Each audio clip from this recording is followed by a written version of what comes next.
set up either, Slack, Telegram, Discord, something like that, that specifically that has a voice notation, right? So she's maintaining that $1,000 an hour focus while still at the same time capturing things in real time and delegating it almost instantaneously as these things are kind of coming up to it.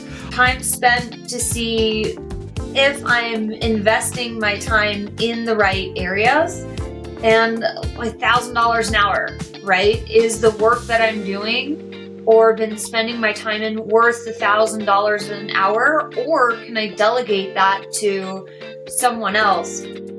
Where your attention flows, your money goes. Just because I have a hammer doesn't make me a master carpenter. It always comes back to where's the most efficient use of your time and energy. You have to know your numbers. Do you know what your close rate is? If you don't, that's a good place to start.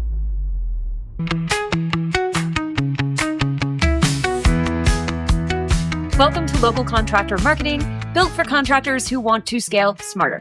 I'm Rina and BK. Along me is my co-host, Brian Cotto. Together, we've spent years helping service-based companies grow their brand, attract better clients, increase visibility, revenue, and win in today's digital world. Each episode will have real conversations about what's working, what's not, and how contractors can stay ahead.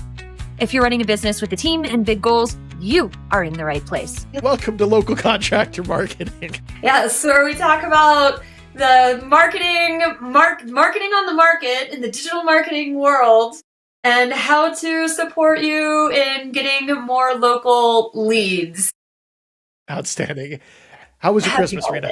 Christmas was good. It's been fun. Santa brought me a chair and Mommy modified it so it doesn't have a headrest. That's awesome. How about you? Any good Christmas family stories or takeaways? It was a good, very good Christmas. We hung out at home. Everything was pretty low key. We're hanging out here, doing the New Year's thing tonight. Yeah, it's all good. Can't complain. Nice. New Year's thing will be nice. Did you do vision boards? I do vision boards, yes. Yeah.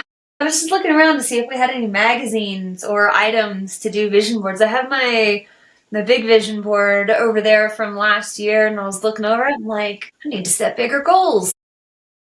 Yeah. So the thing that I also do are just as far as planning for the new year, one of the things that I've been a big fan of is the rule your year thing. I know we've talked a little bit about the SaaS that I'm involved with, but we do the rule your year because it gives me a big overview of what the entire year has, so I can get big milestones out of the way. The other thing that I look at is I have a start, stop, and stay plan. So one of the things that I learned over the years is things to stop is just as important as the things that you're going to set goals for. Right. Mm-hmm. And so what are the things that you're going to stop doing? I'm going to stop saying yes to everything.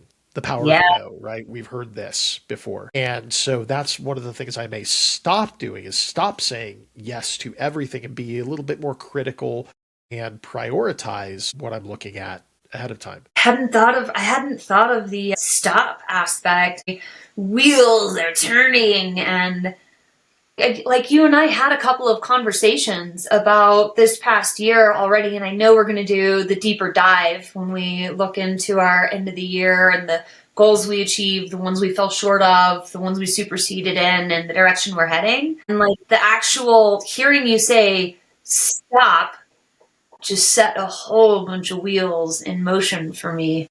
I like that. So it's a start, things that you want to start in the new year. Things that you want to stop. I'm sorry, my camera's doing some weird stuff here, but things that you want to start, things that you want to stop, and things that you want to stay doing. So if you're on a good trajectory for things, that may be a stay goal that you've got, right? Where you're going to want to say, we want to continue doing something in particular. Yeah, I agree. It's a good way to figure out what I'm wasting my time in, so to speak, or what hasn't come to fruition. And there's this piece of me that's, but if we keep doing it and we keep going and we optimize it or tweak it, then it should, can, and or will. And then I come back to the, proof is in the pudding. Who's already done it or doing it? Who's mentoring me through it? Who can I talk to for advice in this specific area to see if the juice is worth the squeeze? Totally. Absolutely. What kind of juice are we making here, man? That's awesome. Very cool. So as far as metrics and things like that, let's talk a little bit about what specific metrics you like that we could offer some advice on. So I think one of the big Right. ones for me at least is actual cash money ROI, right? It's easy to get caught up in the you got more likes, you got more of this, but I think one of the things that absolutely is important for businesses is did you end up with a better year, more cash in the bank, more profitability than you did last year? What Hands other down. metrics would you add to that, RJ? Obviously, net revenue. And sometimes companies won't necessarily have more revenue because we're in the growth phase. So you have to look to see if it's plateaued, where the funds are actually going, working with a CFO, CPA, financial advisor, tax advisor Yeah. to make sure that the money's going to the right places in like where is it all going and what is it that it's building and how much revenue will it be projecting in the future as a result of it. Cash is king, hands down. Other metrics would be time spent to see if I'm investing my time in the right areas and $1,000 an hour, right? Is the work that I'm doing or been spending my time in worth $1,000 an hour, or can I delegate that to someone else? A lot of our clients, we need to look at a different set of metrics for them because they are looking at the cash aspect and they're also looking to see how many leads came in and how many converted and what areas they're coming from, which is where we want to see the growth in the map pack. We want to see the growth in the website, in the organic that's coming in as well. And has that plateau? Or did we actually get in enough clients and have enough conversions? But is that money going to maybe a PM or a sales guy who's underperforming? Like it comes back down to the cash again and following where it's flowing. What do you think on that? 100%. I think one of the points that you made that I think is absolutely critical for a lot of businesses, including the contractors that this podcast is really dedicated to and aimed to help, is where your attention flows, your money goes, right? And I think one of the things that was absolutely critical that you talked about is, right, it's staying in your lane. And if you're a contractor and your source of genius is painting or roofing or fill in the blank, right, plumbing, anything like that, it probably doesn't make sense for you to get involved with having to learn this is how you vibe code, or this is how you do marketing, or this is how you optimize a Google business profile, or any of that, right? The basic, sure. And the thing that you have to understand, is it worth the $1,000 an hour for you, or does it make more sense to hire that out? It's no different between marketing agency or be it a local contractor, any of that. But you really do have to look at that and say, where is my time best spent? And where is my area of genius that makes sense for me to continue working in that? So in the event that you're a plumber or a contractor, it probably doesn't make sense for you to have to understand all the nuances of Google. Pay someone to do that, because then you can focus on what is it that actually is going to be net revenue for your business, cash coming in, which would probably be, okay, yes, you may hire an agency or you may hire someone to help bring in leads. Great. So you've got leads coming in. What are you doing to close those leads? Are you an expert closer? Or is that something that may make sense to source out and hire the team? And once you have a good team in place, how do you scale that? And every one of the businesses, even like the local contractors that we've talked to that are actually making those 7, 8, 9 figures, right? Any one of those are the companies that they figured that out. They understand that I may not be great at sales. Let's hire someone to do sales. I may not be great at fill in the blank, right? Actually execution or delegation of projects and coordinating projects. Great. Hire that out. Hire a PM. Or even after it's not that you're just great at it or that you're not great at it, how can you replicate yourself, right? Because Rita, you're a monster networker. How can you hire someone to do what you're doing at scale so you can replicate yourself where you've got 2, 3, 5, 10? Oh God, amazing. Doing what you're doing with a similar approach. Obviously, it's not going to be you because that's you, but to understand that process. On this note, Brian, let's just share this information with everyone because this is what we've been working on for the last quarter, right? You and I, we've been working on, for example, sales, the sales and marketing aspect and building out our funnels and hiring a sales team for our company. Yes. And the amount of time that it's taken us to dedicate, it's not boom, hire a salesperson and they will be able to service everyone. It's no. Hire a couple of salespeople, make sure the SOPs are in place, tighten them.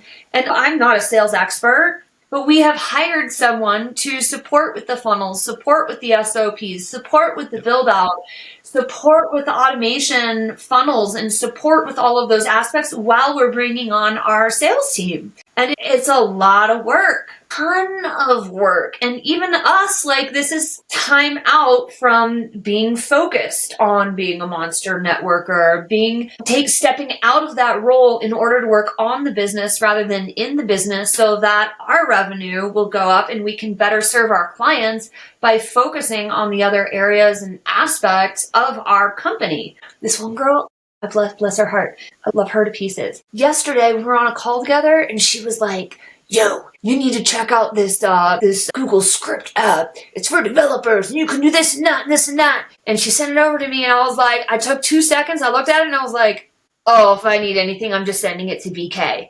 Because the amount of time I would have spent reading about it, figuring it out, trying to write like some code thing to book flights for me or whatever, like that would have taken up so much time and it would have taken me away from my primary $1,000 per hour focus. Yep. Again, it's that start, stop, stay, right? I'm going to stop saying, yes, I'll check that out. And instead, I'm going to start just saying, hey, this was something cool. And so one thing that I would really recommend as people start 2026 and you're doing your goals and kind of goal setting for 2026. One thing that I thought was absolutely genius. So I was at a conference, it was probably about a year ago, but one thing that I thought was really cool. You can do this. So one of the first hires that any business should do once you're able to is hire a personal assistant. I'm a firm believer in that, right? Whether you're a painter, contractor, whatever, have someone help you organize your day so that when you start, you're starting with, this is the most critical thing that I need to accomplish today. And I get it. People watching this may look at this and say, I got it covered. I got AI or I have an automation that can do this. No, have a human in the loop that can actually do this for you. So that's the first thing. The second thing that I would recommend is set up either Slack, Telegram, Discord, something like that, specifically that has a voice notation, right? And this was the area of genius. So the gal that I'd seen do this actually had a Telegram app. And what she would do is, so we're at the conference, and after every speaker got done, she literally went into Telegram, did a little voice note. But again, you could do this. Voice is just faster. Like I can ramble off thoughts and do a voice recorder, and then there you go, team, go handle it. And her prerequisite for her team was that when I get back to the office, it was a Thursday through a Sunday that we were here. When I get back and we have our team meeting the following week, the objective is that you'll at least do 10% of whatever said work was, right? Or look into it. Look at a couple YouTube videos, do a little online research, Google it, but I want at least 10% done by the time I get back or when we have our next meeting. And I thought this was so genius because what it does is it actually allows you to, in the moment, capture the idea, immediately just brain dump it into a place where someone could look at it. And then the idea is that going into the following meeting with your team, there's a very quick discussion like, what did you learn about this? How can this benefit us? What does that, how do we do this? But again, as the owner of the company, she wasn't the one doing this. She was just saying, this sounds like something we might want to look into. Look into it, please. Just delegating it. So she's maintaining that $1,000 an hour focus while still at the same time capturing things in real time and delegating it almost instantaneously as these things are coming up to her. I thought that was just absolutely genius and definitely something we started implementing even. I know you'll shoot stuff over to me in Discord and I'm like, okay, got it. Yeah. Or we'll take a look and I'm like, hey, Rina, you should check this out. Or here's something that you might find useful.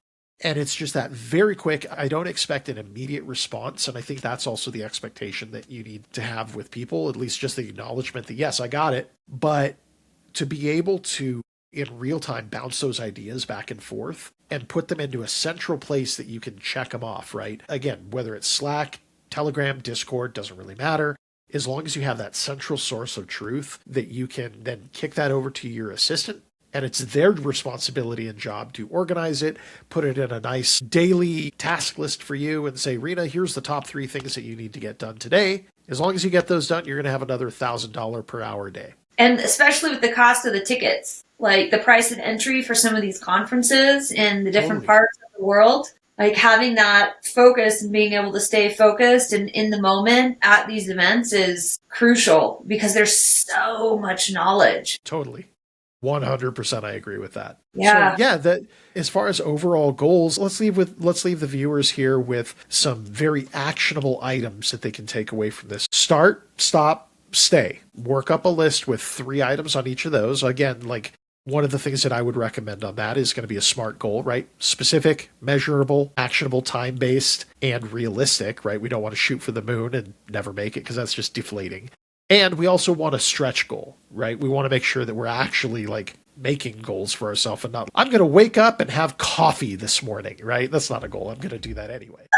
What? Are you kidding me? I'm going to limit myself to one. I'm going to start, stop, stay. I'm going to limit myself to 2 cups of coffee instead of the normal many more than that. Yeah. We're going to stop and start. What other things would you want to leave people with I wanted to touch base with you on the types of calls that I've been taking lately. Friends in the network, companies who have been looking at their end of the year metrics and goals. I just spoke with a painting contractor, different state. We've been friends for a couple of years. He's like, yeah, I think it's time to move forward. And I think it's time to start investing in organic SEO. And like we were having conversations about what he should be investing in and looking at his numbers from the year past and taking the economy into account. I just wanted to hear from you as a business owner going into these conversations, whether it's with a marketing agency, let's just say with a marketing agency, BK, what do you feel from your experience are the best metrics or numbers that these companies, these contractors should be looking at and asking the digital marketing agencies? Because I know I have my answer, but I'd really just love for you to share this. Yeah, one of the things that I would look at would be overall cost of visibility and brand share, like your brand voice, and how does that relate to SEO? Because SEO or marketing done correctly actually gets cheaper and I want to make a very nuanced distinction here, right? Cheap marketing does not work. We can agree on that. Cheap marketing does not work. However, good marketing becomes cheaper over time, or you have a better ROI on it. And the reason I say it gets cheaper over time is because let's say someone invests 10 grand into their marketing, right? 10 grand a month into marketing, and marketing done correctly, that 10 grand a month is going to be a heavy lift right out of the gate, especially for a lot of like smaller businesses, right? They see a 10 grand price tag and they're like, holy crap, like jaws on the floor, eyes are bugging out, right? That sounds like a lot for them. However, when that 10 grand starts to flywheel and it starts to gain traction, that 10 grand where you're looking at the overall leads and the call volume and all that, you have your baseline, right? You may have 10 calls a month, just nice even numbers, right? So that 10 grand a month for 10 calls, each one of those calls costs you $1,000. Marketing done correctly, as your call volume goes up, that same 10 grand a month, when now you're getting 20 calls per month, now you've reduced that $1,000 per call down to 500. And when you're getting more calls and more leads, that 10 grand a month is reduced. So the cost of your marketing, though it is 10 grand, is reduced by the volume of calls that you get in. So that's one metric I would look at is what's that actually look like? What's the return on your investment if you're putting in money and you're looking at visibility and things that are actually like driving factors behind it, calls, lead form fill outs, traffic to the website, right? Visibility of your brand. I think that those are some metrics that I would probably take a look at first and foremost. And then also profitability, right? One of the things that people often get a little bit kind of cross-eyed on is, as a marketer, I will often tell people like, this is where it makes sense for you to spend money, and this is where it's not really making sense for you to spend money. SEO isn't the best fit for everyone. If you're looking at I need leads today, SEO is probably not a good fit for you. Paid It's going to ads. take too much time. It's paid ads are going to be a much better approach, right? If you're looking at I don't have a lot of money, but I have time on my hand, right? SEO might be a better fit for you, right? We have zero brand visibility. SEO is a fantastic approach for that. So you really have to understand it is nuanced, that depending on what it is, it's right tool, right job. We will bring it back to the idea of contractors. Just because I have a hammer doesn't make me a master carpenter, right? Being a master carpenter makes me a master carpenter. But when we're looking at that, it might make sense that, yes, either this is a good approach that we need to double down on.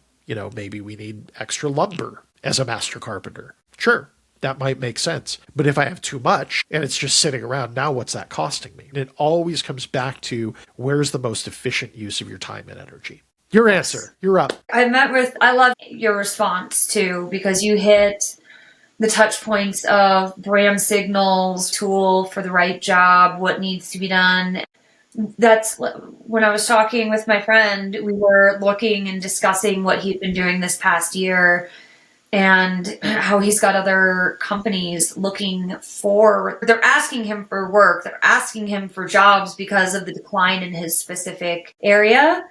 And we were discussing the metrics for the calls that he had come in and how he stayed steady and grow. He knew the exact percent of either incline or decline in steadiness because he has the right software to be able to it's a night and day difference talking with a company that has software and actually tracks how they're doing with their closes and the lead follow-up versus a company that doesn't. And that's typically the difference between like a $1.5 million company or a $500,000 company versus a $6 million company. Yeah. And it's like knowing those metrics and having that information helps us to determine what guidance to give to you as well. I had another call with a independent living, and they thought all they needed was a website, and I just barely looked at it, and they were spending like less than $1,200 a month on marketing. They're sitting at 80% bookings with 20% vacancy, and they need to get that up. And like that was an obvious gap. Like I could see from the back end, I could see from the data, I could see their local area that they were serving and how much room there is for improvement to fill the gap. And that was a no-brainer, easy. And just having to tell them, like, realistically, they'll need to be spending closer to 10% of their entire marketing budget 10% of their entire gross revenue in marketing. If they want to grow, yeah, for sure. Yeah, to get to that 100% capacity with a wait list. And when we had that conversation, just them understanding and being able to see and understand and seeing that light switch come on in their heads and them realizing that they were, like, their agency they had been with was okay. Like, it got them a website, it got them showing up for their brand name, but there was like a major disconnect with what they were wanting to bring in revenue wise and where they needed to go. 100%. I hope that answered the question. I just went on a couple of different routes. It does. And I think what it comes down to is also understanding what it is that you're spending money on, where are those gaps. And the thing that I absolutely loved about your response is that you have to know your numbers. Do you know what your close rate is? If you don't, that's a good place to start. And it's a simple calculation, right? You look at how many times you've made calls or how many people that have potentially opted into getting a quote or a request from you. And then you divide that by how many you actually closed. Very simple to calculate, right? Throw it in a spreadsheet, keep it on a piece of paper, right? Tally it up with little check marks or whatever. But if you don't know your numbers, that's where I would start for any local business. You have to understand your numbers. And understanding how that plays into your marketing or your strategy behind anything, right? If you know that, number one, what your close rate is, if you also know what your lead cycle is or your life cycle for the client, right? Do you have repeat customers? Because if you don't have repeat customers, one of the things that you can do, take, for example, a roofer, right? You're probably not going to replace your roof every single day. So there's a couple mechanisms that we can put into play to increase that overall value for a roofer. Number one, it could be referrals, right? You spend a little bit and give a referral bonus or a commission based on whenever someone refers through a specific link to you. It's a way to gain exposure, and you help out someone with a little bit of a commission. Great. That's one way to do it. The other way to do it also for a roofer or someone that doesn't have a large repeat cycle to them, because again, like not everyone's going to buy a roof every single year. You can offer other services. Maybe we just got done with the holidays, and I know in one of our last episodes, we talked about diversification, right? As a roofer, hanging holiday lights might actually be in your team's wheelhouse. Maybe that's one of those things that you can offer as an upsell, right? When you're doing your roof. Hey, by the way, with your roof, you have a discount. There's a discount or some kind of additional perk that we can hang your holiday lights for you. Here's what the cost on that looks like, right? So there's other ways and other mechanisms that local contractors can pull on in order to upsell and keep the brand loyalty, which is a huge part of it, to keep that revenue coming in beyond just that initial sale and expand that through affiliate and partnership type things where you're actually, and referrals where you're now expanding that. And again, like there's a lot of these little different mechanisms that local contractors can do in order to enhance their brand. One thing that I would highly recommend for any local contractor as well is as we get into an age go deeper into AI, and AI is becoming more and more ingrained in everything that we do. One thing I would also consider when it comes to marketing and for any local contractor is if Google, not necessarily online, but if Google completely went belly up and disappeared overnight, how else might you get traffic? Is it going to be through traditional means like door knockers, or having outbound sales, or networking with people in your local area?